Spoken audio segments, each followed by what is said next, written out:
And hello everyone, this is Yukiyame this time, playing Warframe, kind of as a stand-in for basically any um, gear-based, farming-centric game. Um, More specifically, I am going to be doing a why I play for um, what typically sometimes gets called ARPGs, but specifically for my purposes, I'll be talking about Warframe and Borderlands and uh, Warframe and Borderlands and Monster Hunter, um, all of which I had friends get me into.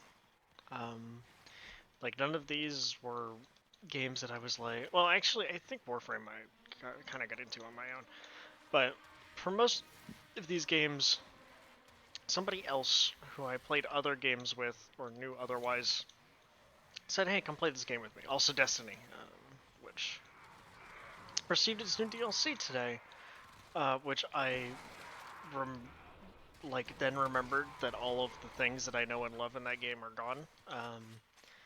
So you know, I didn't. Uh, I like logged in and made a new character, and that's all I've done basically. Um, but no, so to get back basically on topic here. This is also my first video without a script, so I am kind of flying blind. I'm gonna see how it works, like even without like a sort of pre-planned script. I mean, like where I don't write like a script. I write like an outline. This would be my first one without one. Um, but yeah, so I've gotten into these games with various friends, and well, I tend not to play them very long with those friends. I do tend to play them for a very long time. I think the only exception is Monster Hunter. Monster Hunter is like the only game that I play in this category that I actually like play with friends almost exclusively. Now at Borderlands, I'll do like I'll be playing. I'll play with my buddy at the beginning of the game, and then like when the game first comes out or whatever, and then like now I play the game almost exclusively by myself, which is fine. It's a fun little game. I just don't really have anybody who I hang out with regularly who plays it. The same for I'm not so much the same for Monster Hunter, but definitely the same for this game. I've had lots of friends who have played it briefly and just don't play it anymore or what have you. And that's fine. I'm not gonna be like super picky that people gotta play with me. But the one thing about these games that keeps me coming back to them, and is the main thing that all of these games do, is I can always make progress. At any point in time, I can be making progress. You know, I can, even if it's not very much, just I can be doing something that is moving me forward, but isn't like tedious work. Like what I'm doing right now, I mean, to some people it's probably tedious, but to me, it's at least engaging enough that I'm not just like, I'm not playing like a clicker game. I'm not just, you know, doing nothing interesting. I'm not just sitting in one area of the map clicking the same button over and over again. I'm actually like, doing the jumping around and hitting things with my melee weapon. Like I said, it's in a happy medium for me between being engaging enough to hold my attention and not make me feel like it's boring or it's work, but not so engaging as to require all of my attention. Um, that's one of the things that tends to burn me out on other games is when I run out of things to do that basically require not necessarily my attention, but like focus. If I can't, you know, if I don't ever reach the point where I'm half paying attention and that's plenty, then I won't play a game nearly as much. Um, 14 is kind of getting there, but 14 is so different. It's like 14 is a game that there's always something to do in both categories. I can either be heavily focused or I can pay as little attention as I want. Um, so, but yeah, this is what this game is for. That's why, the one of the three of these games, Monster Hunter, always eventually ends up being a game that I like fall out of playing because it's just um, the game just eventually hits a point where all of the content is hard. And I mean, I'm helping some friends get into it right now, and that's a ton of fun. But, I'm not gonna. I don't have illusions that, like, once they hit the end of the game and they're doing whatever endgame content past that point, I'm not gonna, like, do a bunch of crazy, farming with them in the end game. I'm gonna get them somewhere they're happy and fought everything at least a couple times and, whatever. You know, that kind of thing. I'm not, and that's kind of what happened with Warframe too. I don't really do the super late game content. I mean, like, I do most of the content, but I still, like, haven't done a bunch of that stuff, and, I don't have, like, ultra meta builds, and I don't have all my mods all the way leveled up, but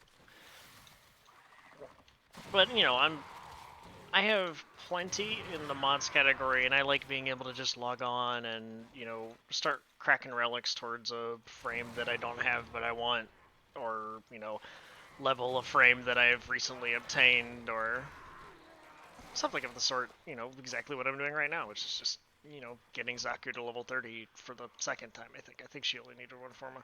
Or they, because, plural. Um,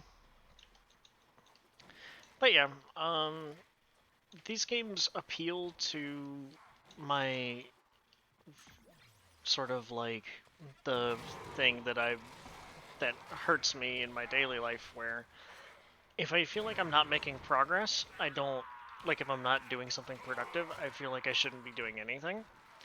But also, if I I'm not always able to do something that makes progress. I don't always feel good enough to do my laundry, let's say. I own tons of fucking clothes, and way more than any one person really needs, and I'm buying more because I have. I mean, I'm buying more because I need clothing that is girl clothing now, but um, like, I can get away with not doing my laundry for huge periods of time, but because even though it is something productive and I have that desire to do something productive, it doesn't outweigh my, whatever it is that's doing that, because, I'm undiagnosed in basically all categories, but, whether it's ADHD or depression or anxiety or what have you, somewhere along the line, it feels like I need to be doing something that is productive. So, it's really bizarre. But yeah, these games have always scratched that itch really nicely for me. I love being able to just boot up, you know, Warframe or whatever, and just, spend half an hour doing something small, that still is helpful, but anything good in that? Oh, okay, it doesn't show me in that screen.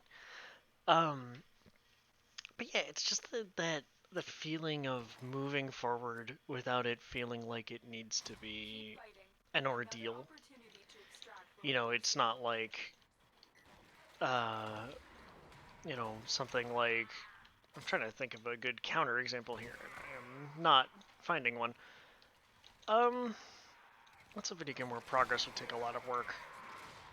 Um, I don't know, something like an RPG, I guess, like a JRPG, where like you have to be, especially if you're emotionally invested, it's you have to be paying attention and the characters are talking and you have to be the story stuff is happening and you have to be cognizant of that and especially later on the combat takes a lot of attention. It doesn't necessarily take like undue great amounts of effort like something like you know like late game Monster Hunter would, but it is something that you know it does still take effort to make that progress. It's one of the reasons why even to this day I still do not have like the Xenoblade 2, all of the rare blades and stuff, because like I'm literally almost to the end of my like second NG plus, and I just like I could get a bunch of that farming stuff set up. I just I've never done it. I've never felt like I had the need. Um, but I don't know. That's the kind of difference, I guess, is putting that upfront effort versus just being able to say like, "Hey, I'll just log on and do something," and that something doesn't have to be high effort, but it can still be something. And also, just these games are cool. Like, Warframe is cool. I get to be a space teenage ninja, you know, piloting a once sentient suit of armor that, you know, in this case is comprised of multiple other suits of armor stitched together. But, in general, just like, that's just a really cool concept. I'm a crazy space ninja with crazy magic powers, and that's neat. Um, Borderlands is just like the world is engaging and the gameplay is really fun. I am one of like 3 people who actually enjoyed Borderlands 3's story. Feel free to just like crucify me, I guess, but like I liked the story. I didn't think it was good or any like I don't necessarily think it was like you know art like it wasn't like artistically valuable, but it was enjoyable. It was as much as Borderlands 2 was. It was just recontextualized for the current time. I think the problem with it was that a lot of people who played Borderlands 2 and thought it was really funny at the time are just like too old to enjoy that kind of humor anymore without nostalgia. Like including people my age, like but I looked at it more as just kind of like dumb fun, something like like a kaiju movie or something like that where sure there might be a message and sure it might be trying to do something more, but really it's just a good time. You can just turn your brain off and shoot the bad guys and the bad guys are cartoonishly evil and it's a good time. Some of the comedy moments flopped for sure and it's not nearly as funny as the Borderlands 2, but also just like you know some of the characters are just as good, and the DLCs have really done a good job patching up the shortcomings, which you have to pay for that, and that's not the way people would prefer it, I'm sure, but at the end of the day, it's not like the end of the world that the story was bad or whatever. But yeah, that's kind of wrapping everything up here. I think that got my feelings pretty well across, and I may have just, repeated myself too much. We'll see how I like this video when I'm playing it back to myself after I upload it to see if I think that I rambled too much and I need more of a rigid script, or if this was the right thing to do. But either way, thanks for watching, and I will see you on Saturday. Alright, bye-bye.